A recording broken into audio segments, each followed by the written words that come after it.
What was that? Don't be There. not. Don't There, I be. can hear. Can you hear me? Yeah. Okay. Yeah. Good. My speakers were jacked up. How are you tonight, fellas? Hey, doing awesome, brother. How about you? Long week. Yeah, me too. It's been a lot of miles for me. Yeah. I've been to Lynchburg, Virginia, down to Charleston, South Carolina, and back today. Started on Sunday. So, The road warrior. yeah, man. Doing what I do and making it happen, making people safe. I love that. Yeah. So I had to text Jeffrey. I heard you guys talking. I'm like, I had to text him, tell him his shirt's on backwards. It is not. that's what I thought, because No. I got the staff shirt on. I was like, oh my God, that looks like the front of it from last year's staff shirt. And I even turned around and said, man, that looks like the back of my shirt. I mean, turn it around. It's pretty good when I'm donning 2025 KBF t-shirts before the festival. It's like you can't really see it. You got it covered up with some kind of blue jean. It's only taken us 5 years to get it to the point where you can actually have shirts available online. You'd think something so simple would be that simple, but and then I now have a triple XL, because if I went to the festival, the triple XLs are already sold out. So this time I got a triple XL and I'm ecstatic. Cheers, El Presidente, for that. Cheers. It's nice. I have my hat coming too. I got the classic KBF. Having whiskey. We got whiskey in too. He's down there in the Rick House. All right. YouTube. Let me just see. I'm going to get this going. All right. Not my video. All right. Just want to check the Madam President. All right. YouTube. All right. Welcome everybody on YouTube. Let us know what you're sipping on and where you're from. Tonight we have the president of Kentucky Bourbon Festival. We will monitor comments. Yeah, and if you got any kind of questions about this year's 2025 Kentucky Bourbon Festival, get them in here in the comments, and we'll try to get as many as we can answered. What are you going to watch, Nash? Or are you going to watch? You going to watch Facebook? Yeah, I'll watch Facebook. No, I'm watching Facebook. Yeah. I thought you were trying to mess me up there. Nope. No, if you're watching Facebook, I can put YouTube up. Yeah, that's the only thing I can pretty much monitor. Well, I could probably switch over to YouTube, but it's easier for me to go Facebook on my phone. Whiskey, you monitor YouTube, and then me and Nash will monitor Facebook. I can monitor Facebook because I got two monitors now. I kind of decided to get a little bit higher tech so that I can do this. Presidente, you just monitor all of us and see if you can try to keep us in check, brother. All right. I'm the orchestra conductor. There you go. So are you looking good? That swimming pool is doing you some good, brother. You got some color. Well, yeah, I was kind of mad today because all I could think about today while I was down in Bardstown at 95 degrees was the pool sitting there empty. I forgot how that's like angering you. It's like I'd rather, because I'm doing like Zoom calls, like a 2:00 Zoom call. I'll be done at 2:30. I'll jump in the pool for like 15 minutes, dry off, come back in, do another Zoom call. I get that little break. I don't, it's not a smoke break, it's a pool break. Yeah. You finally figured out how to claim those 10-15 minutes that everybody else gets to claim instead of smoking. It's awesome, brother. Yeah, thanks. Yeah, I'm loving it. This weekend will be a good weekend for that too. Yeah, it sounds like it's going to shape up to be a pretty good one. I was watching the national news here just before we jumped on. I just want all this 95 degree stuff out of the way by the time we open. Yeah. Farmer's Almanac, which is usually pretty good, is predicting a cooler and drier fall than normal. So I'll give you a cooler and drier fall, but for God's sake, September 5th is still summer. Yeah, I know. I mean, that's one thing that as we got closer and closer, to August, as you were not further and further away, what I'm going to say is we need to pray to the make sure that the rain gods, yeah, Bourbon gods. bourbon god, yeah. Did you like the AI? Smile upon us. What did it read Upon us with warm sunny skies and not hot sunny skies, right? Yeah. I think on the AI, I really liked what it wrote for the here. Let's see, what's on here? There it is. See more. It was El Presidente himself will spill the bourbon. That was awesome. Not literally. You put in parentheses. Right. Not literally. Yeah. I didn't do it. That was ChatGPT that did it for me. So I admit that, like, if you're a real writer, ChatGPT is ridiculous. I really think a human being, like Stephen King and whatever, and how they write, there's a lot of, but if you're just a normal, a person with my lower level writing skills, this is like a miracle for me. It spells correctly. Yes. Well, and it actually puts in punctuation. Although last night, for some reason, when I was copying ChatGPT to Facebook was like leaving out stuff, and I don't know what it was doing, but I was able to fix it, including ChatGPT did not put in the pictures that I initially put in, but Kate set me straight on that. And did she ever? She came down. She's like, "This is these are the pictures that they're choosing to use." I'm like, in the big scheme of things, that's the last thing I care about. Well, I know you don't, but she does. So I put up that. I searched hard for that one, but I found it, and I really like that one. I think from now on, that's probably one that I'll put up because I was proud to have you here. I love that, and the Shawshank, and this was the actual shirt that I had on in that picture. You go. The shirt I wore when we went to the Ohio Reformatory overnight, courtesy of whiskey. Although whiskey has disappeared. All right, so back there thieving from a barrel. I saw him duck behind one of those barrels there. That looks like the 1792 Rick House. It could be.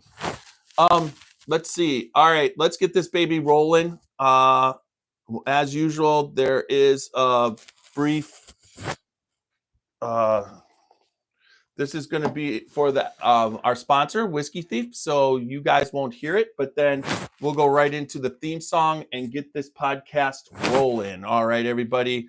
Welcome. I just want to go over my sponsors real quick. Whiskey Thief Distilling Company, Middle West Spirits in Columbus, Ohio. Whiskey Thief Distilling Company in Frankfurt on Three Boys Farm, and then also at their new Louisville tasting room in the New Lou area, and then the Spirit of French Lick, William Dalton and other Lee W. Sinclair and everything, but they're in French Lick, Indiana. Make sure you check them out. And then also Alan Bishop's If You Have Ghost, You Have Everything, and One Piece at a Time Distilling Institute. All right, let's get this thing going.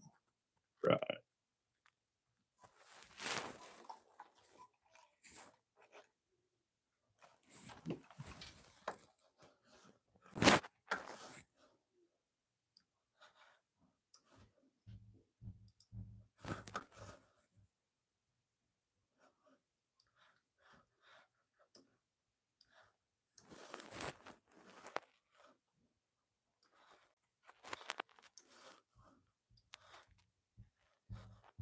Where are you? Here. There it is. Damn, that's hot. I gotta go get a swaddle.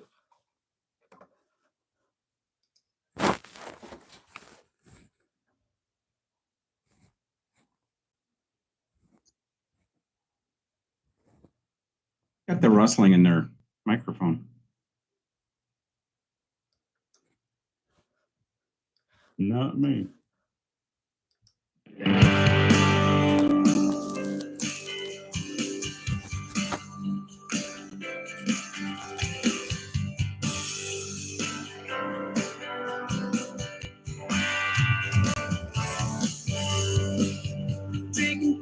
sipping on some scotch. We get a little wild, but it's sure fun to watch. We love what we do with drinking every brew, and we talk songs, but we're telling the truth. Yeah, we're the Scotchy Bourbon boys, raising hell and making some noise. Yeah, we're the Scotchy Bourbon boys. We're here to have fun and we hope you enjoy. We're here to have fun. Yeah.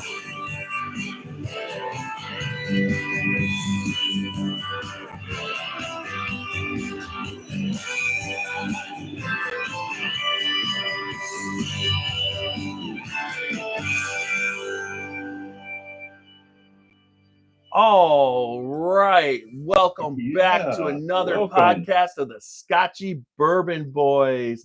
Tiny here with we've got Super Nash, and we also Super Nash, we've got whiskey, and we have a super awesome guest in Randy Prasse, El Presidente, Kentucky Bourbon Festival president, here tonight. It's awesome to have you all here tonight. Thanks for coming, guys. Thanks for having us. All right. I thought I was logging into the Amway Teams or a Zoom call. Oh, Is this not for how to sell more Amway? Nope, not at all. Not at all. Are you sure? Dipped in bourbon. I am absolutely positive.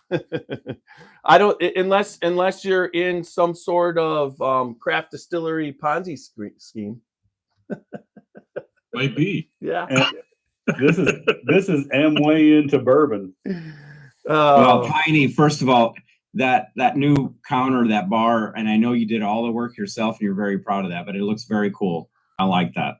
Thank you. Thanks.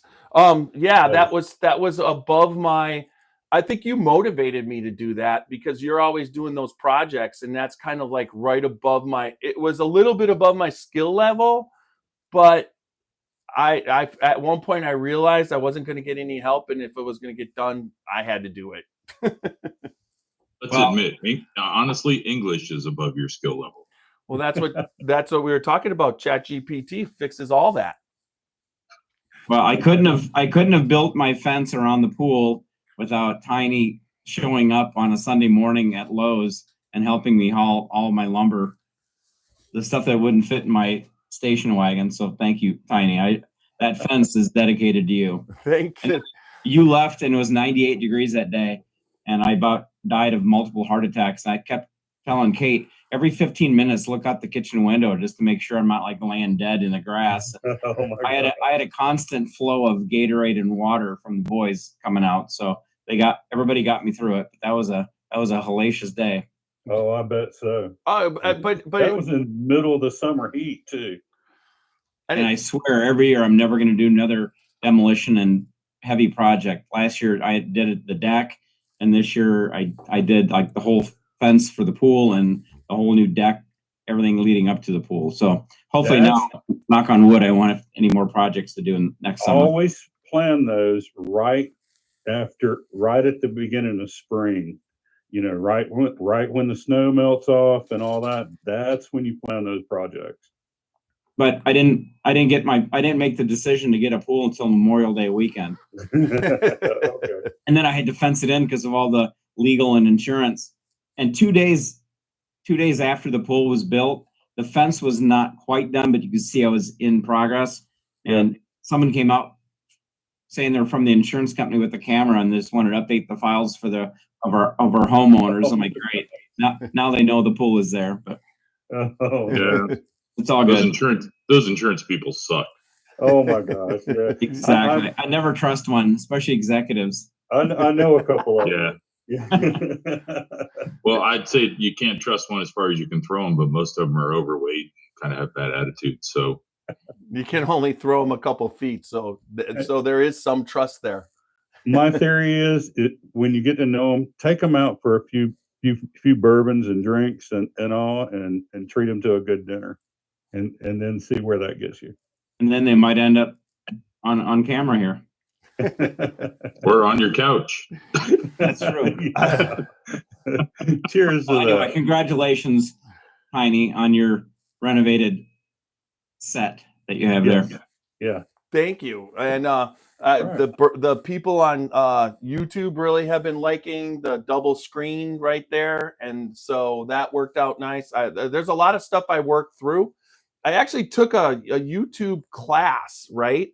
And in the class, they were talking about how difficult it is to go live on Facebook and YouTube because there's no program that will let you stream both at the same time that works well. And there's not a lot of people that do the live on Facebook and YouTube. And I was like, well, I did it archaically, but I did figure it out. Yeah, I was going to say, I've been watching you try to do it for 5 years. Yes.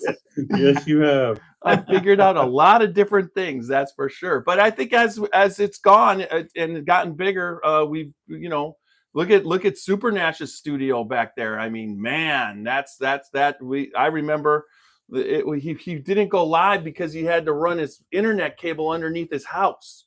So he finally got that run through. So that was kind of cool. I mean, that's a beautiful studio that he worked on too. So I think like for so long I was working out of my bedroom and you could see my bed and everything, my spare bedroom and office. And people were always commenting, where are you podcasting from and stuff like that. So it's coming. So my favorite podcast was when he would go into the closet in the bedroom, and that's where all his bourbon was. He'd be digging around in there, and he'd have his shorts were. Vault. Anyways, let's get this going because there's a lot of information to cover this year because if you've been following us, you know that we cover the Kentucky Bourbon Festival thoroughly each year, and then there's usually 2 podcasts on the lead up and then a podcast afterwards having El Presidente on, and every year, Randy, you're fine-tuning this, and the way that you fine-tune it, I mean, let's talk about first for 2025. What is the biggest fine-tune that you did? What do you think? Because there's always surprises for us because as you send me a lot of times the plans and the layout, and then I'm seeing it evolve as it goes through because it changes throughout. But this year, what are the couple extra things that you've done that really you feel you fine-tuned it? Well, yeah, one of the problems with an event that is 4 days a year is on day one, I noticed things that we should have done differently, but you don't realize it until it's in action. So last year, the lines, Heaven Hill, Maker's Mark, Bardstown Bourbon Company, lines were going across 7 or 8 other distilleries, and there was confusion. People were like, am I in line for the right place? Am I in line to buy a bottle, or am I in line to sample? And you all know from day one, my vision for this festival was a really cool kind of a chill experience, walk through a park. It's this beautiful setting. And I kind of looked out my office window and said, oh man, I screwed this thing up. I mean, these lines, because bottle sales have just become a reality in the last 2 years. So as every distillery is figuring it out and selling bottles, the lines are inevitable, and our fans are coming, the enthusiasts are coming in and buying bottles you can't get anywhere else. So it's exactly what we wanted, but we just need to figure out how to manage it a little more, more organized chaos, if you will. So what we decided to do last year is work with the bigger distilleries and say, you got to help us now this year with a solution to make sure you're communicating what lines, and they were all very good. And so in the off season right away, we started looking at, okay, the distilleries that are doing these big releases, that are creating these lines, God bless them, everybody, but we got to figure out. So anyone who's been there before, the St. Joseph's Church parking lot, which it's been a parking lot. It's been a food truck area. Last year was marketplace vendors. We're trying to find the best use for it and trying to find the best home for everybody so they can all maximize their exposure and sales. So what we did is every year I say we're not making any changes, and this year we did a major change. which is that whole parking lot now is going to be home to the distilleries that were creating the line. So Heaven Hill's out there. They were the first ones to volunteer, that they'd go out there, which was huge. Because if they've always been down there on the bottom of, you come in the main gate, you're down the hill. And so for them to move almost voluntarily, and that kind of took everyone else off the hook. So we've got Heaven Hill, we've got Maker's Mark, and we've got the whole Bardstown Bourbon Company Green River footprint out there. Preservation is out there. So some of the bigger ones took that leap and said, okay, we trust you. And it's right inside the main VIP gate. So at 11 o'clock, VIPs line up, they come in. What are they wanting to do? They're wanting to go and get in line and buy bottles. So by putting some of these, the key distilleries right in front of the VIP gate, but we took it a step further. At the end of the day, it's still a asphalt parking lot, and it's early September. It's 85 degrees out, and that means it's 110, 120 on that pavement. So we've retooled the entire space. So the Great Tent, which is home to all of our premium education, we've expanded that. So all the classes that used to be upstairs on the third floor, they're all down in that Great Tent. So now it's 3 suites, all air conditioned and enclosed. So that's the first thing. It's never been air conditioned before. And so we've got 20 different sessions going on during the weekend there, and staggering, but culinary focus with a kitchen and chefs coming in, and the cocktail piece, again, all air conditioned. We've got the distilleries all loving their new home, and we said we got to make it so it's comfortable. So we're putting almost wall-to-wall turf down. And when I say turf, I just ordered it last night. This artificial turf, it looks like something you can mow. It looks like what you would see on a football or a baseball field. It's actually grass. But so all of the walking areas out there will be turf. So you think about like a PGA event, or you go to the Derby, that kind of a VIP feel. Mm-hmm. That's what we're doing out there. And then in the middle is going to be a huge big sunscreen with cooling fans. So it's going to be shade and airflow that you can hang out under while you're figuring out which distillery you're wanting to go to, or while you're in line. So that really is going to be the biggest change. If you go to the craft area, it's going to look and feel exactly the same, except for a couple little tweaks. The main lawn, what we're trying to do is get a uniform so everybody has the same size tent and footprint. So as you're walking up and down the streets, everything lines up, and you can see all the different distillery brands that are there. So I feel like this year we finally got it fine-tuned to where I think we probably can stay with this setup now. Of course, we won't know until we actually open the gates and get people through there. But I feel like we finally got, and then the marketplace vendors that have been looking for a home, if you come up from the downtown area as you're approaching on Flagey, and then the food trucks are on 5th Street, Flagey is where the marketplace vendors are. So it's a really cool tree-lined street. So the vendors, I think, will be happy. I think as people are going from the festival, I think they're going to enjoy having those vendors there. And it'll be open to the public. So if you don't have a ticket, you can still shop and come to the food trucks. But if you are a ticketed guest, it's going to be right there. So you can kind of unlimited come and go and enjoy the whole vibe. So I'm pretty happy with the way it's come together. It's taken a lot of work, and it's not cheap. So when you walk in, to get that parking lot transformed from a parking lot into a really cool destination has been a lot of work. So I'm excited to reveal it and watch reactions to people when they come in the gate. So the cigar. One question is, like last year, a lot of the things that I was asked as I was walking around talking with people too was like the seats that you had around under the trees and stuff like that. Are you still going to have a lot of that there? Because a lot of people were taking advantage of that to take a chance to rest their feet from standing in lines or standing at the distilleries and stuff. Absolutely. Like that. Great point, Nash. And take a water break and just rest their feet and relax just a little bit, because it was so much to take in and all, and be standing at a long period of time. Yeah, that's a great point, Nash. So down in the craft area, of course, there's the big tree that we always put the big wraparound couch sectional on. There's a couple of other places we're doing that.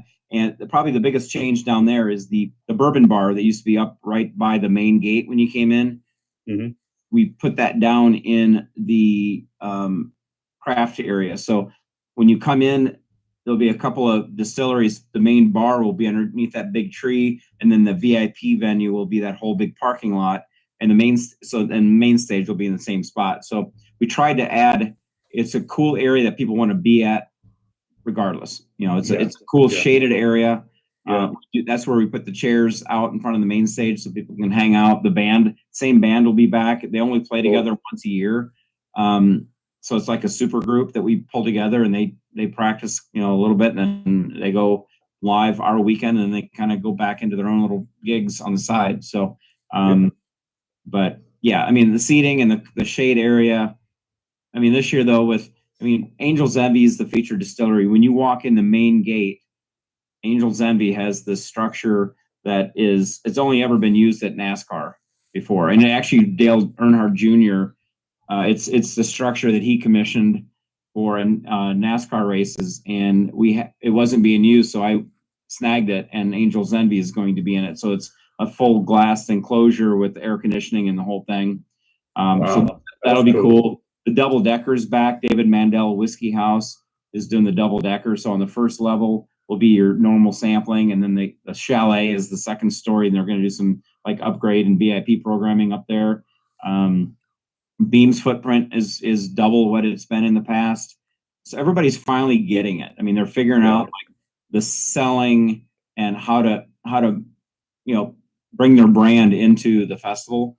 Their marketing aspect. Correct. And again, it is really difficult to take a year-round gift shop. A bricks and mortar gift shop is easy. You got your cash registers and all of your inventory, and you're there every day. Now pull that model up and try to stick it out in the middle of a lawn and make it still work. So it's not an easy lift for these people, but the sales are amazing. And we started saying you're going to be able to buy bottles here that you can't get anywhere else in the world.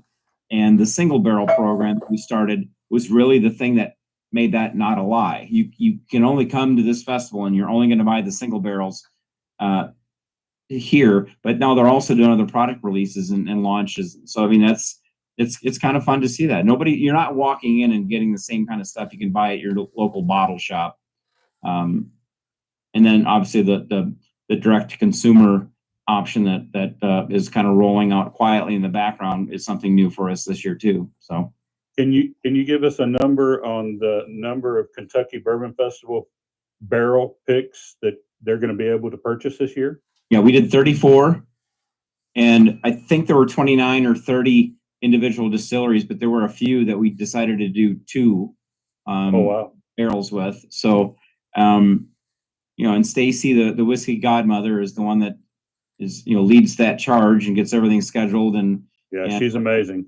Puts together all of our selection panels and everything. But last year I think we ended up with 44 from 39 different distilleries, and for no reason. We just decided that this year we were going to be a little bit more cautious with that. Some of the smaller craft distilleries, even though they had strong sales, they didn't quite have the sales that they had hoped, so they ended up taking some bottles home. But then most of the mid-level and upper level, they had to kind of ration their bottles so they wouldn't sell everything out on Friday. So but still 34. When we started first year 2021, we had 11, and 10 of them were actual, and then the 11th was the Maker's Mark, the extra barrel that they donated to us to sell for kind of a charitable piece. So this whole program has started with 10 bottles, 10 barrels, and then it's grown. It's doubled to 20, and then it doubled again to 40 something, and now we're kind of finding that groove. But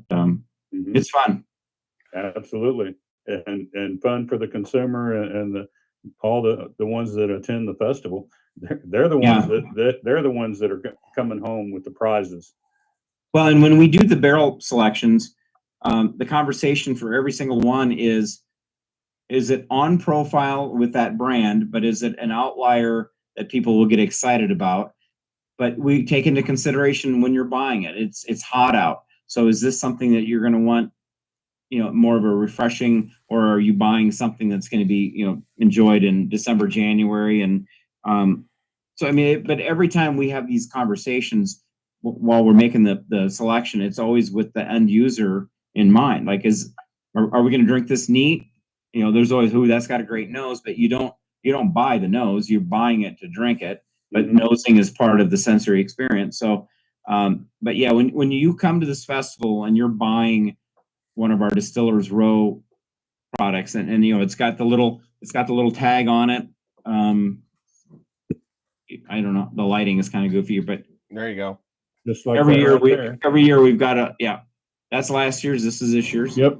But every year they're marked, and some of them have fun little names that we put on them, but every one of them is picked with the end consumer in mind, trying to find something that isn't so pedestrian that we want it to stand out and get people excited about it. So I feel like we've done another one, and I think we're dangerously close to 100 total single barrels that we've done since we started in 2021. So doing the math, but plus you got to give a shout out to the teams that on each barrel pick that Stacy assembles. I mean, you're always, you're talking about people who have been, and a lot of the people are, for instance, like Steve Coombs, who goes on a lot of the barrel picks. Their palettes are designed for this type of, they've been on a lot of picks. They know also what the whiskey consumer is looking for. And, initially when you first started, you were always like, I was on a couple picks with you, and you were kind of like, well, I like to defer to everybody else because, they're not I don't feel that I'm at that level. But I think you've been on enough picks now. I think you're at that level that you do know what the consumer, you're looking for a variety. And I think there's how many festivals. I mean, when you go to other festivals, there's not 31, 34 barrels to choose from. I mean, this is like on a level that's, and how it's evolved that, at first, the 10 picks were through the festival, like, and then it was through a direct, another, through Justin's House of Bourbon. But now a lot of the picks are through those distilleries. And that's something that how you've evolved the program so that you could get people.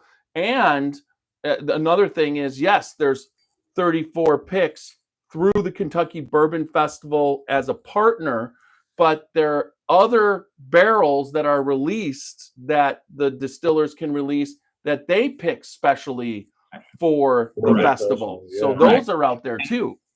And then like Evergreen, Evergreen Liquors is our partner, and the Bardstown location, just 2 blocks away from the festival, they're doing a lot of things that are going to be released through their store. So while you're in town, as if it's not enough to do everything that's cool on the festival grounds, you have retail partners like Evergreen that's out there, doing their own, and like Angel's Envy, they're doing a release the week of the festival, but we knew, or we believed, that this would happen 5 years ago, and we knew it would take some time. Yep. I mean, if you remember, and you were at the 2019 festival pre-change, it was a big deal to be able to go and have a cocktail. I mean, you couldn't do neat pours at the grounds, but some people did. We had 11 distilleries involved, and now we're at 64, 65 distilleries, and sampling is expected. And now the sales the last couple of years, and we knew it a couple of years ago, half the distilleries would sell, and we've trusted that the other half would see that activity and figure out a way by the next festival to get in the game, and they've all done it. So everybody that's at the festival this year, I believe, I could be wrong, but I believe every single one of them is going to be selling something, even if it's only 1 SKU or 2 SKUs. But we expanded the line that each distillery can bring. So your mid-size and your larger ones that used to be 4, now they're 6, and the large ones used to have 6 different bottle SKUs, and now they're up to 8. And that's not counting if they did a barrel with a barrel pick with us. We really want this to be the event of the year for them. I've been calling it kind of like the Consumer Electronics Show in Vegas, but this is for bourbon. So distilleries are, they're rebranding. They're rolling out. I mean, last year, you had Lawrenceburg bourbon, come in, and then the first day they became Larrikin and all that, so the branding and all that unveil is very cool to see. But yeah, I mean, we're important to them because of that, because of the sales and the engagement. But it's reciprocal. We couldn't put this festival and offer the unique, only place in the world you can get this experiences in Bardstown without them stepping up and taking advantage of what they can do legally. And that when you talk about the evolution of the festival, I always say, look, I mean, I'm good at exploiting the law. The laws have changed to be more favorable for the distilleries, and we got, as a team, we got together and figure out a way to make that the most happen out of that. And so that's really what it comes down to, is just taking advantage of the laws. And you and the team have done a great job of that over the past few years. And like I say, it shows in the festival. And I tell you what, everyone that you talk to that's went to the festival and that I've interviewed, everyone that was there for a first time that I talked to, we're coming back if we can get tickets. That was the first thing. If you can get tickets. We're coming back if we can get tickets. Well, and 5 years ago, it was a free event for 29 years. And then we during COVID, coming out of COVID, we put the fence up, and I always have to think about that. We put the fence and the gate up originally. It was still going to be a free festival, but we had to have a way to control how many people were in the festival. I mean, you think about it, you went to Home Depot or whatever, they had a guy on the entry with a radio, and when 2 people would leave, they could let 2 more people in. It was 100 people per store. And that was the mentality that we're approaching the festival with, is like, we need to have the festival, but we also need to be in compliance with all of the, recommendations and guidelines. And then we're like, okay, what if we charge $10? Just, it's county fair ticket price, $10. No one's going to complain about that, right? Well, we all know what happened. And now you fast forward 5 years. But we have the best audience, the bourbon enthusiasts. Every year for the last 3 years, our stats have been the exact same. 85% of the people that come to this festival are from outside of Kentucky. So from an economic development and bourbon tourism, which is economic development, I mean, we're killing it.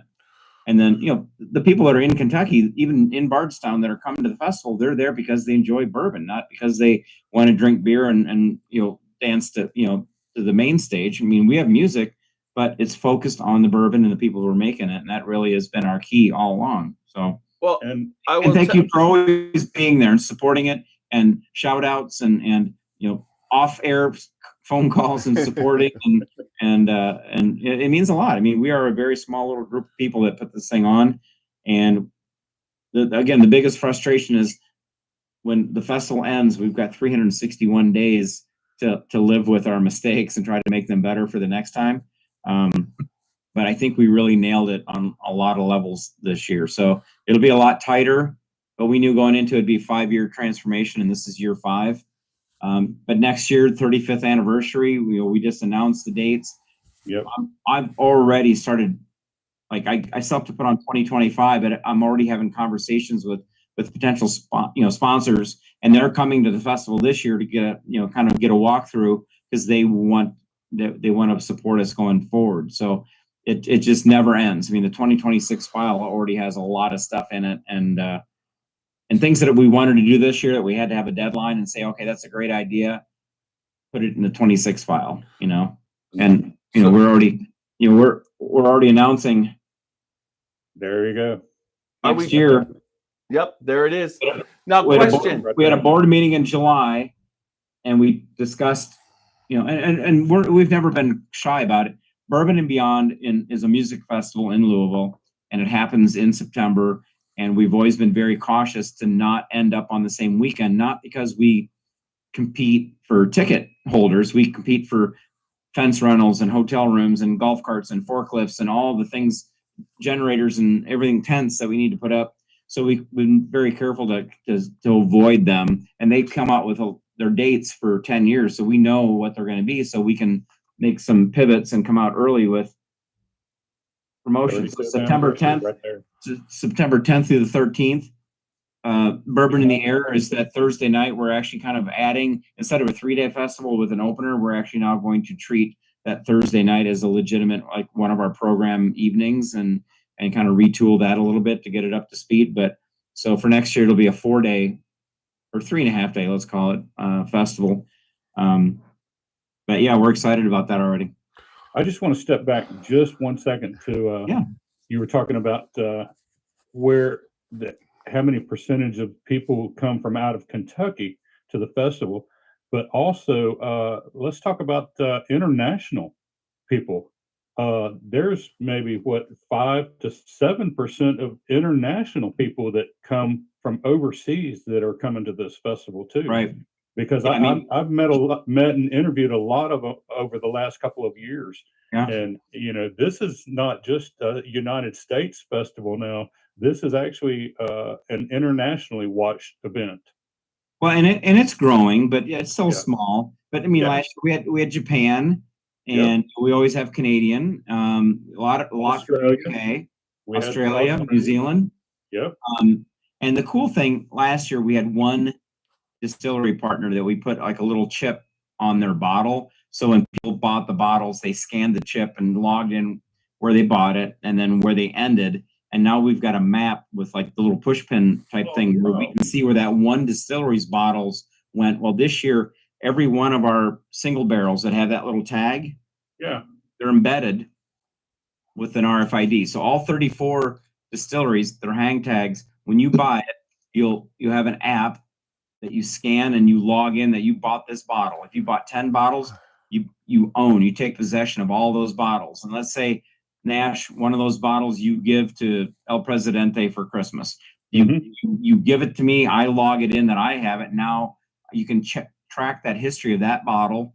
Or let's say you're from Australia and you came and bought these bottles. You log it, you bought them in Bardstown. They are all now on your shelves in Australia. We'll have the history of all of our single barrel bottles as they travel around the world. And as they're given to a son on their wedding or an anniversary gift or a retirement gift, as those bottles change hands and are given away, the new owner takes ownership of it and logs it in. And I think this is going to be a really cool experiment that we can watch the international impact, and even national, but I mean international. I mean, the history. That is so I mean, that's cool, but how you'll also be able to track those empty bottles to the landfill? You'll know where we hope they're recycling them. And like the Bourbon Festival, we have a glass recycler. They grind the glass and then they sell it. And we actually have potentially one of the bottle manufacturers coming in as a late sponsor to that. So we're actually hoping to track it all through it coming back up as a second generation bottle. Second generation. Oh, yeah. That's so all right. Cool. Real quick. As far as you were mentioning, is it going to be a 26 thing or is it a 2025 thing? Will there be the ability to ship your bottles?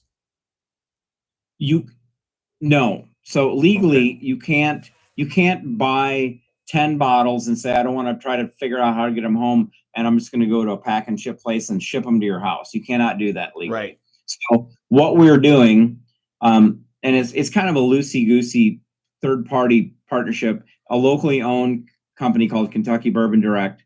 They have reached out to all of the distilleries, and probably 2/3 of them have signed contracts independent of us. So if you come up to XYZ distillery and you sample something and you want to buy a bottle to take with you, but you'd really like to buy a case of 6 and have it waiting for you when you get home, that's the service that they're going to be doing. It's all legal. It's all reciprocal. Which states, Pennsylvania, Virginia, there's a few out there, I think 5 or 6 you can't do that with, but it'll be very upfront. But none of that transaction happens at the festival. So if, let's say it's, again, I'm going to keep it generic, like Distillery A once it has a contract and they sell hundreds of bottles. Right.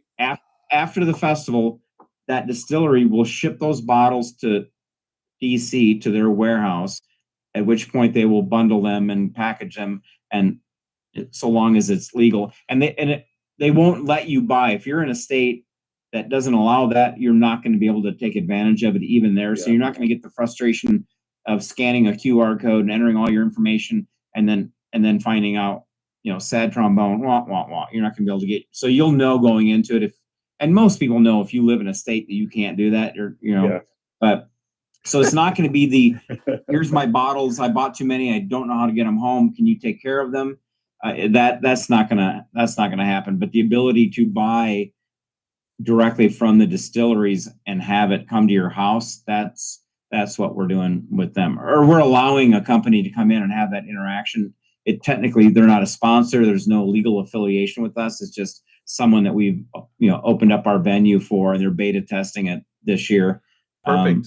I mean, that's good for a lot of people. That'll be really good, especially, I mean, it's individual. It'll be individual distilleries, separate things, but still, for somebody who lives in one of those other 40 some states, that could alleviate how, you'd be able to get a few more bottles that you weren't able to because you filled your car or your luggage weighs too much, and if you're not super Nash, you probably can't convince them that if your bag weighs 150 pounds to let it go under 50.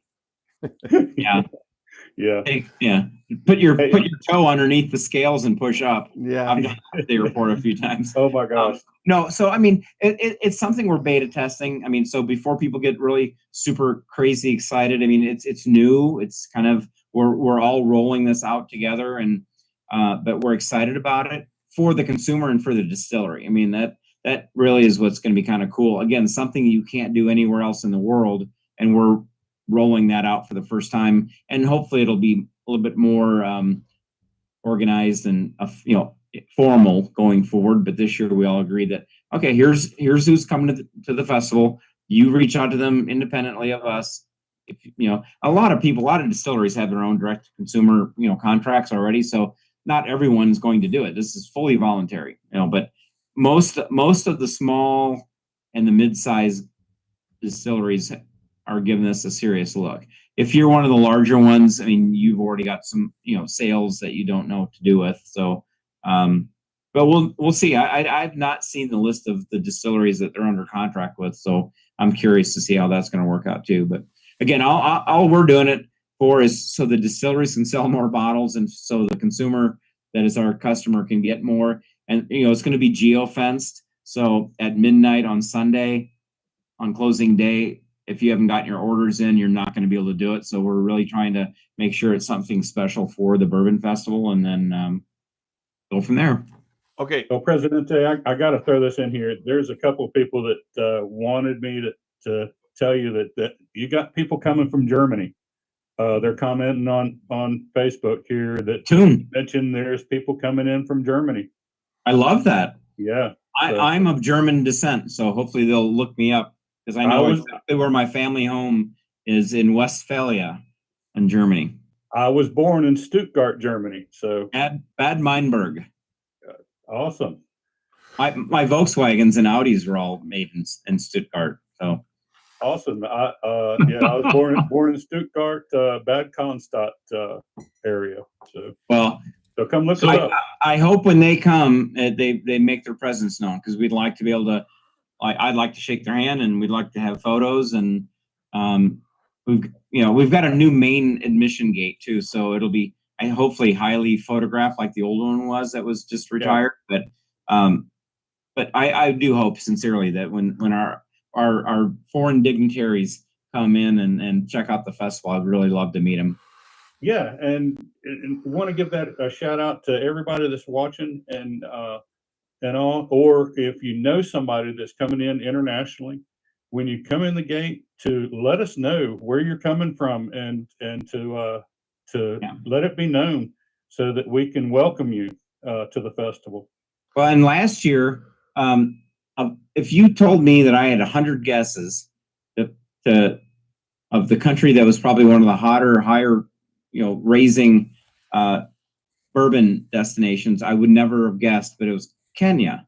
So the Kentucky Department of Ag had a contingent from Kenya. That's one of the fastest growing, markets with the distributors and wholesalers and, government and, intervention. I'm sure that somebody's getting paid there, but it was very cool to see that, Kenya was represented at the festival, and they were there kind of as guests of the Department of Ag. an exchange situation. But you're right, Nash. We don't take into account, because most of the international, we don't ship our, like, the wristband tickets out internationally. If you buy tickets and you're not in the U.S., you come to the will call, and then we handle you a little, differently because of fulfillment. But we oftentimes lose track of that. So thank you for bringing that up.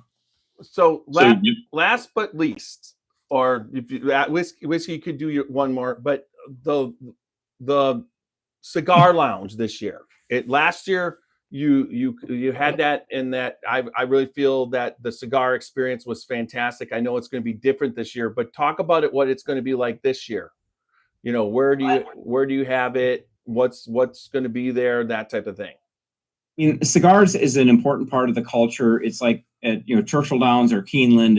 It's thoroughbred horses. It's cigars. It's bourbon. That's Kentucky. So I'm committed to continuing to try different things to get it right. So last year, the double decker, we put the double decker in knowing that we were losing money on it for year one, but we wanted it to be kind of like a parade of homes, right? So this structure is available, and of course now with Whiskey House taking it, cool. I checked that box. It's being used, and it's going to be exploited and really used to the best. So the cigar lounge was on the second floor. It was a little, quirky to try to manage that. So what we did this year was we have 2 large tents, different retailers. So Evergreen Liquors and Cox's, the smoke shops, will be in one, and our partners with Deployment Cigars will be in the other. And then in the middle will be a large patio area with all the furniture, kind of like what Nash was asking about earlier. So it's going to be an open air lounge, so you can buy cigars from your choice of merchant and enjoy it under the cover or sit out in the open air patio. And so, I mean, but it's all first floor right there on the ground. It's actually very close to the footprint where the Bourbon Bar has been the last 4 years. Okay. It's right there inside the main gate along 5th. So, but it's in the shady area, kind of like behind where Beam was, in that area. So we're really happy with the way this is coming together, but we're always trying to tweak it. And I'm not a cigar smoker, but I'm also very aware of the culture. So I'm trying to, do the best thing so everybody has a spot that they can really enjoy it and hang out with friends and enjoy the festival and people watching, which is always one of the best parts. Especially at the end of the day. And Matt Nihal quickly asked, when planning to attend next year, when is a good time to start planning? Now. Book your hotel for next dates. Year now. Yeah, we announced dates, and the hotels, that's always the challenge. It's difficult as it is sometimes to get tickets. It's even more challenging. You got your tickets, now what do you do? But yeah, I would say check hotels. Now we have a partnership with a number of downtown Louisville hotels too, and a shuttle. Mm-hmm. Mint Julep is kind of working with us right now to provide that shuttle service back and forth. And it's challenging. There's not a lot of rideshare, Uber, Lyft options, and certainly not from Louisville to Bardstown. So we want to be responsible. All the distilleries talk about responsible service. And so we're in tune with that also. But, Elizabethtown, Shelbyville, Shepherdsville, I mean, there's other little areas that you can get. Bardstown is growing. It's adding more hotel rooms. I think 5 years ago when we started, it was under 900 rooms in their inventory. Now it's, they're up over 1,000 and still growing. So, but yes, get your rooms quickly. Yep. All right. Tickets will be on sale again, probably mid-April. It'll be the same thing, like right around April 15th. Tickets will go on sale. So if you haven't already done it, get on the insider email. And look, I'll just own this. I mean, there's 44,000 people on an email list. And when we do the pre-sale, I mean, we only sell 6,000 tickets total and 800 VIP.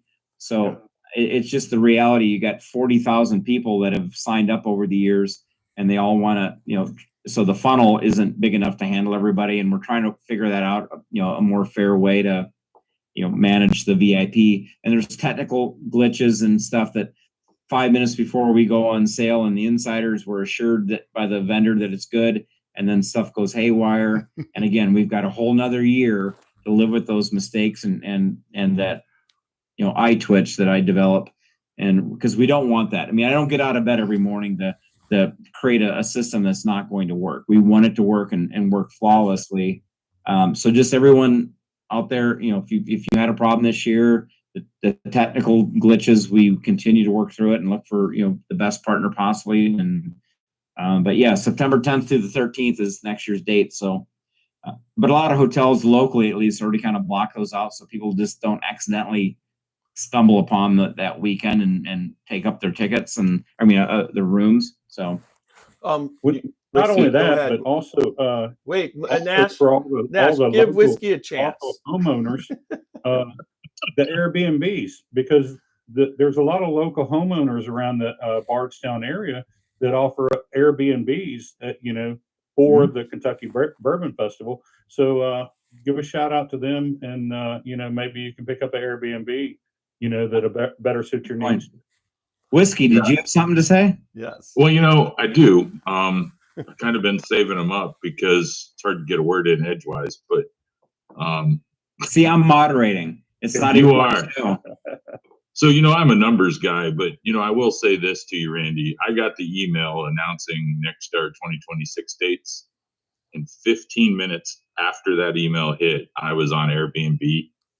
And there was not a single Airbnb available anymore other than a couple of sleeping rooms. And I don't know about you, but I'm not staying with a bunch of people I don't know. I'll rent you my tent. Oh, nice. Yeah. I'm trying to be good because I got a joke for that. But no jokes. No jokes, Stacey. No jokes. But I am a numbers guy. So I'm kind of curious. I have some of the numbers for this year. I mean, obviously tickets went on sale, and I think the VIPs were sold out in under 3 minutes. Correct. And general admission in 3 days. Yeah, general admission sold out in 3 days, which I know historically there have been tickets for at least a couple of weeks. Months. I mean, we usually don't sell out till late July, early August. So, but yeah, to kind of give people that are watching this and have never been or are thinking about coming. I mean, do you get numbers like from the distilleries? Like, do you know how many bottles were sold at the festival last year? Because I can tell you 2 years ago, there were a fair number of bottles sold. Last year, it almost had to be in the tens of thousands of bottles. I mean, there was more than one bottle sold per person. It had to have. Well, no, they don't tell us, and the few that do, it's always been like on the very QT. But we do know, like we poll our attendees and we ask them, one of the questions is, if you bought bottles, how many did you buy? And there's the range, like 1 to 5, 6 to 10, whatever. I think I counted 17 people that responded. Now that doesn't mean there's a lot of people that didn't respond, but the people that responded, 17 people bought, I think 50 or more bottles. Well, one of those was clearly Super Nash. But I mean, do the math. Even if it's a $50 or $60 bottle and you're buying 50 of them, I mean, people are coming here armed and ready to buy. No, but I mean, there are a few of the distilleries I know kind of roughly. I can tell you that there are several of them that have said that the Bourbon Festival on the grounds, they sell more bottles and the revenue is higher there than at their main gift shop back at the distillery. Mm-hmm. I mean, that's anecdotal, but I mean, if you can think about it, sold out distillery tours that whole weekend, and every tour ends up conveniently dropping out right at the gift shop. The Bourbon Festival is outselling their bricks and mortar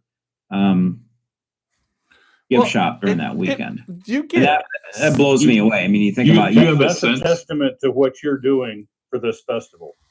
Right there. Well, thank you, but no, I mean, it's a testament to the law changing that allows the distilleries to sell, and I create an environment that they can set up shop and sell. So you give them a target-rich environment. Help get those laws changed is what I'm saying. And but the vision, Randy, that you had, and I've always said that you've had, and I've always known what it's grown into is what the direction where I knew that the distilleries would, because I have a little bit of a marketing background, that I knew they were going to figure this out. And there's going to be a time when there's just going to be releases that are just for the festival. I mean, the barrel picks, single barrels, but there'll be distilleries are going to just have a special Kentucky Bourbon Festival bottle that you can only get, similar to what happens at the Kentucky Derby. And then if you're at the festival, this release will happen. And I've always seen that as you went down that road, that I knew that and you're right, as the laws changed, you could do things. I mean, in 2019, you talked about real quick, is that you could, but that free part of the festival that you talk about, that was like it was free. You went into a place, you might have had that year, you could get a little sample of a mixed drink and you saw what they had, and then they could sell some t-shirts and hats. But the festival, when someone tells you that it was always free, that's really not true, because there were events. There was the VIP in what is now the Brendiamo. There was a VIP up there. That cost money. A lot. It cost a decent amount of money per day. There was the gala. That stuff wasn't free. So the part of the festival of what you've done is you took the part where was kind of separate from the festival, where there was extra things you could buy for the festival. You just put it all in one website, one thing, and made that part. You brought in the one part and you mixed the two together. So when people and you're right. I mean, the first year, 2021, it was supposed to be 2020. That didn't happen. And thank but God. You're right. So all of those events that were all over town that you could drink at, the laws changed. So it's like, okay, flights of bourbon, Four Roses out at the airport. They had Bourbon, Cigars, and Jazz, Heaven Hill out at my old Kentucky home, and the gala out at the Guthrie Opportunity Center. All of those things were great, but people would say, well, where's the festival? Where is the festival? So we brought all that stuff in. So the Great Tent that first year started as an answer to all of the distilleries who were not yet in a spot where they felt comfortable putting Fred and Freddie out, because COVID was still happening, and they didn't want to spring to do the event out at the kitchen table, and Heaven Hill didn't want to do something out there. So we did it. It's like, I wanted this dense, heavily programmed festival. Everything's happening here. And then the second year we closed it at 6:00 at night and told the distilleries, now you need to program the evenings. I'm closing at 6. Nothing good happens from 6 to midnight if you've already been there from noon. So we're going to let people go home, shower, clean up, grab some dinner. And now Bardstown Bourbon Company and Heaven Hill and Beam, and it's growing. Every Chicken Cock is doing things. So that was my deal. Is like we closed at 6. We breathe people in, give them a really cool experience during the afternoon, and then we let them go. I'm not trying to monopolize them. I want the community. I want the restaurants, the bars, and those distilleries to do evening programming, and it's worked. And but we needed to have that density. We needed to have that. No one's ever going to ask again where the Bourbon Festival is, right? I mean, it's here. It is dense. It's layered. It's music. It's all this stuff. But mostly it's sampling. You're talking to the people that are making it, and it's the bottle sales piece now. And also you say that, but it's not only just the distilleries that are creating events after hours, but it's also too the restaurants and the bars downtown. They're staying open later at night, and they're creating after hours events too. Right. For the ones that don't go to those special events at the distilleries, because those are also ticketed events that are going on. But also too, those restaurants and bars and stuff downtown, they're staying open later now, and they're realizing, hey, we've got this crowd here. They're here in the town. Yep. And so they're capitalizing on that too, and bringing it in. And so that's you're right. And the first year, there were people that were detractors to the new direction of the Bourbon Festival. And I try as I might, I would explain to them that old organization was on the brink of bankruptcy. Distilleries did not want that. They told the other group, that is not what we need right now. We need what we've ended up building. We listened to them. But the community was against me at first, or against us. but then the business community got on, and there's still some people that are locals that don't really care for the new direction, never will. They probably never were really our target audience anyway. But the business community, to your point, Nash, is taking the restaurant. And I told him, I said, this is our gift to you. Staff up, stock up, clean your business, roll the red carpet out. We're bringing people with a lot of money in, and they want to spend it. That's all you do. You don't need to be a sponsor of the festival. We're doing this as a way of thanking you for being, and Kate, we talk about Double O Kate. Yeah. She's a lifelong Louisville, born and raised in Louisville. And people complain that the Kentucky Derby has gotten to be so expensive that the locals can't afford, yada, yada, yada. And she made a point, like, we have 51 weekends a year that Churchill Downs and horse racing is accessible and should be for the locals. There's one weekend a year that we're the host community. Don't bemoan the fact that you can't afford to go to the Derby, because there's people from all over the country and the world that are coming in and laying down billions of dollars in this town. So, I mean, I thought about that. She made a valid point. Like, although but the Kentucky Bourbon Festival, I don't give a crap what you say.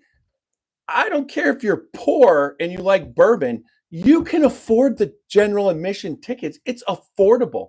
There's no place that if someone tells you it's not affordable, I go out to a restaurant and order 3 drinks, and I can be at senior half of the festival daily of what you're charging. I could just off of 3 drinks. I know. So the unaffordability is crazy. And thank you. I mean, if you take the $190 price tag and divide it by 3 days, I mean, and all the access to the sampling, and if you do the math, whiskey's a numbers guy.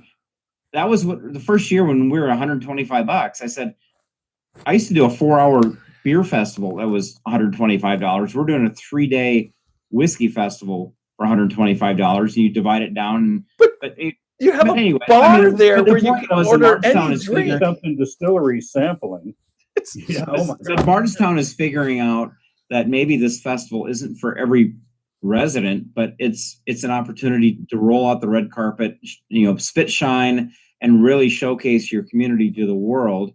And the business community gets it. The business people are now standing up, sticking up for me. Where the first couple of years I was getting, the slings and arrows. Now the business community is like, shh, be quiet. That's like our biggest sales weekend of the year. Stay home if you don't like it. Leave town if you don't like it. But let's let this thing happen. And I'm always in tune with the residents. I spend time talking to the council members, the mayor's office. So when you see Flagey, which is that main street coming in, we offered the residents that live there two complimentary tickets to the festival, just for the inconvenience and for playing along with us and letting us expand out into that street. But I'm always trying to listen to the people that are our neighbors. And the closing at 6:00, everybody in the neighborhood loves that, because you don't have the people leaving at 11 o'clock at night trying to make it up to the downtown bars before last call. All of the things that go with an all-day party, people are actually leaving in pretty good shape, and they're going home and they're being respectful of the neighborhood. And but yeah, we always do everything we do is, first, is it going to benefit the distilleries? And second, is it going to fit within the kind of the fabric of the community to make sure that we're not going against what the community, the residents who live there want? Perfect. All right. I know that you're tired. So do you want to sum it up and then we'll let you go? So our pen, last year we debuted the pen. Yep. And this year it's a copper. It's actually made out of copper, and it's the column. The column still. So that's this year's pen for our VIPs and select friends. The flask force. Nice. Stainless steel. I got the gold one right here. I saw that. Jacob Bromwell is our partner. Stainless steel, something new. Oris, the President's Club, which is the ultra super VIP. Only 24 in the world are members of the Oris President's Club. And this is the watch they get. Wow, that's really nice. It's the 60th anniversary. So the font and everything is back to like 1964, 65 design. Beautiful. But, and Randy Ford, who is our whiskey doctor on the podcast now, he is one of those members. We're proud. We're proud of that.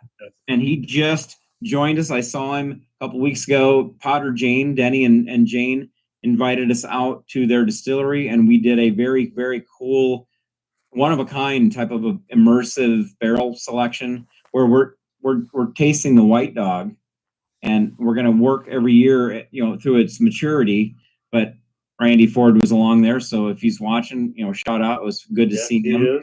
But I mean, it's the Trail Hotel, the new hotel in Bardstown. It includes 3 nights at the hotel, unlimited exclusive shuttles. If you happen to be staying at the Trail and going to the festival, you can't get on this exclusive President's Club shop. You have to have the right wristband to get on and get to the festival. And it's just this really cool package. You get a guaranteed reserved locker upstairs. Some of you have seen the 3rd floor, the $175,000 renovation we did a couple years ago. Yes, you get a guaranteed table and chair for the entire weekend. You've got your private bartender. You've got catering it's going to be top level, and you also still get all the benefits of the VIP access. But Oris, I can't say enough about Oris. Their ad agency out of New York approached me a couple years ago, just inquiring. And this has turned into now where the ad agency doesn't talk. I'm actually meeting with the president of Oris Watches to put together. He's going to be there in Bardstown. So the President's Club members, we're going to do a joint president presentation of the watches up in the Brindiamo penthouse. So cool. Just a testament to not only the quality of partners that we have, but also the quality of VIP guests that really see the value in doing something a little different, and it's very humbling to see, because I've been there. I've been where it was and now where we are. And we're trying to really create a truly unique experience you can't get anywhere else in the world for everybody. If you're a Sunday sampler, you can only come down for one day, you're going to get an experience that you're not going to get anywhere else. If you're all in on the President's Club, forget about it. No one's going to touch the kind of package that we put together this year. And we're gonna, with having him there, we are going to be podcasting with him one day on his balcony or on his little porch that his room comes with, and we're going to be promoting that President's Club and the experience throughout the podcast. So look out for those lives. Now, that's what I was fixing to ask. If Scotchy Bourbon Boys was going to be able to come up and cover that presentation. I don't know if we get into the presentations. Well, I know I can get myself at the not room. The 3 of you. you can plant a mic on Randy and there you go. There, we're in it already. He's one of our guys is in it. I'll get him one of those hats that's got the camera on it too. So this is our Glencairn decanter from a couple years ago, and everybody wants to know what's my favorite bourbon, and we do these kind of things. What are we drinking tonight? So this was my Infinity decanter from when I started 5 years ago. So it is everything. It's everything from Knob Creek. It's Elijah Craig. There's Maker's Mark in there, all the way down to Hidden Barn. There's Peerless. There's Nulu. I put some Pursuit in here.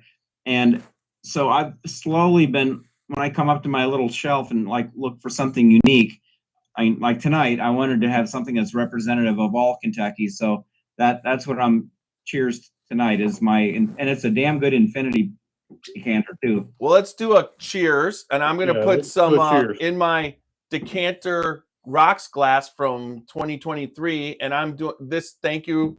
This was a wonderful pick for the Buzzard's Roost. I'm using my Kentucky Bourbon Festival glass from, I believe, 2023. No. That's 2019. That's 2019. Old. That is the 2019. That's the old photo. This is 21. This was my first year. Okay. And somewhere on the line, Jeffrey swears I've got a Scotchy Bourbon. Well, but just so you know, the order went in, and no matter what, one of those puts you into you're in our crystal decanter, or not decanter, our crystal And that's what Glencairn. I'm sipping on. So I will have that before there. The order's in. Kentucky Bourbon Festival pick from last year, 1792. Well, Carl, are you awake? Whiskey? Do you have a drink? I have mine. You can't really see it. Scotchy Bourbon Boy Crystal Glencairn. That's the one I'm supposed to have that Tiny insists I have, but I would have thought that would be the first person. Glass. I would have thought that was the first person that got it, and I don't know how it got through, but I'm fixing that. I'll trade you a pen. Well, a pen, but I've never got a Kentucky Bourbon Festival Crystal Glen. So you seriously have never? No, you've been a VIP. How does that happen? Not the Crystal Glen one. Never. All right. Well, I've got you on that. I know you. I know you always got me, El Presidente. I mean, whoever thought this is last year's. A guy grew up in Wisconsin.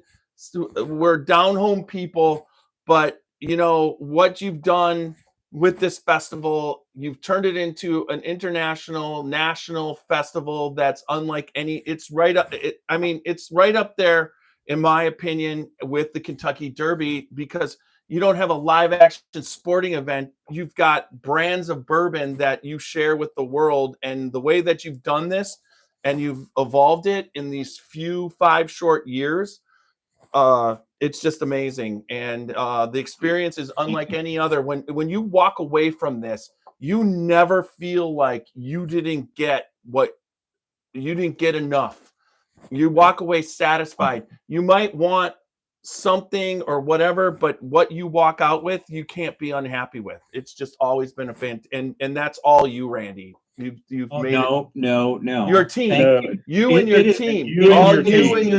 Gosh, it is us. It's right. It's the 4 of us. It's the team. The team. I meant you and the team. It's the people that come to this thing. I can put out a business plan that looks good on paper that never takes root. So no, you're Vince. You're Vince Lombardi. Your team you got Paul Horning and everybody, but those people wouldn't be together if it wasn't for you. You've worked hard to find this team. I'll take that. Yes, and they do. And we've also worked amazing. Really hard with the distilleries and made them feel special. And one of our big distilleries said, Randy, every other event we do, we're told what we can and can't do, and we just figure it out. We're not happy, but we figure it out.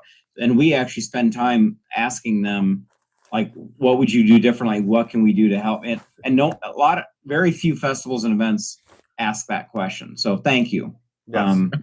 So I got to ask, man, what was the look on your face when somebody said they wanted to blow up a 30-foot kangaroo? Well, I didn't know about it until it was already up. I walked out and in Jeffrey's voice, I think I said, "What the shit?" Tiny. No, but we also said that's not copacetic. That doesn't happen this year. It happened and it got kind of grandfathered in. It was fun, and I love the fact that the distillery chose the Bourbon Festival to kind of, because their little shingle sign hanging on their tent started off as Lawrenceburg, and then we took it down and like changed it to Larrikin, and then the kangaroo popped up. But so short of that, the big inflatable blow up things just kind of give me like PTSD, because in the old festival there used to be a big Budweiser can that was there was big Jim Beam bottles too. I remember taking pictures with Jim Beam and Knob Creek together, blown up. We're a different kind of festival now. Oh yeah. No, but no, I mean, we really do. We want the distilleries to focus on, the liquid they're sampling and the engagement piece. But has anybody ever suggested a bourbon dunk tank? No, because somebody always pees in the pool. Nobody would be peeing in that first year. We could have made a mint. I could have made a mint. $5 for 3 balls and sink me. They would have been throwing it at me and not the target. You would have made a lot of money. $100,000. You would have added an extra $100,000 with that. But next year being the 35th anniversary, there's something I'd like to kind of do for the community, and like a little tongue in cheek, but yet and fun. Something that kind of embraces the old festival and how we've evolved. So I'll make sure that when that happens, if it happens, I'll announce it here. Well, if you embrace that, what you could do is instead of the giant kangaroo, have one like the largest blow up of a bourbon bottle ever. I mean, I'll pass on that one. 14, just kind of like the double decker tent, just make it like, 14 stories tall. You can see it from space. Great wall of bourbon. Yep, there you go. All right, so that I think we covered it all, right? Thank you, El Presidente. I know we went a little longer, but let's finish this up. Let's see if I can do this. I even got a new ending song done by AI. So let's just start. www.scotchybourbonboys.com for all things Scotchy Bourbon Boys, Glen Cairns t-shirts. Contact me for that information or order it right off the website. Make sure you follow us on Facebook, Instagram, YouTube, and X, along with Apple, iHeart, and Spotify. But whether you listen to us or you watch us, make sure you like, listen, comment, subscribe, and leave good feedback. Good feedback. Remember, good bourbon equals good times and good friends. Thank you, guys. Remember to drink responsibly. Don't drink and drive. Drink and drive. And live your life uncut and unfiltered. And let's try this one today. Here we go. And I'm going to go get in the pool. All right. You work hard to get done. 3 days of work in one.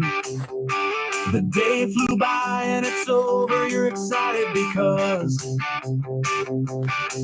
twice a week the boys are gonna come over. Tuesdays and Thursdays, Tiny, Roxy, Nash, Whiskey and CT will be talking bourbon. Whiskey heads, hearts and veins, whether you like it neat, mixed or on the rocks, we always are on the lookout for the next whiskey bar with whiskey guests from within, telling us what's coming up or what's hot or in. You can count on us to take you right there, 'cause we know we're never too far and always around the corner from our next port. With our friends and family, we are the Scotchy Bourbon Boys. All right, there we go. I am having a blast with AI. I just write the words. Who did that song? Don't quit your day job. Stick to recycling. No, that's not wrong. Kenny. No, that's AI. No, that's AI. That's an AI voice and everything. Yeah, AI voice and music. I just keep writing the words. No, Kenny does the start, and then I just finish up. I got like 17 different versions of that song. How many? Roxy's gonna fine tune the some of the verses, but the bass is in there, so I'm excited. I do it on my day job, so I didn't have to quit. I just write them on my day job. I just want to say this 1792 barrel pick is awesome. Was that last year's? Yeah, that was a good one. I drank my extra one, and the only one I own now is the archive one that I got to keep in the collection. So Ross signed this one right after I bought it. So, Randy, since you're going to the pool, we have some history with pools, and we're happy to join in. And is this like off the air? We're not off the air. Well, all right, I'll take us off base. All right, hold on. This is where I get in trouble. It's not. No, the red light on the camera has gone off, but we're still alive. We are still live. We are. Yeah. I was going to be good. I was just going to say. I mean, you could check out a couple of episodes ago for our 500th podcast. And which I was supposed to be on, and I couldn't find the link. My fault, not yours. And might be Jeff or Tiny's fault. Yeah. He's not always good about No, sending them. no,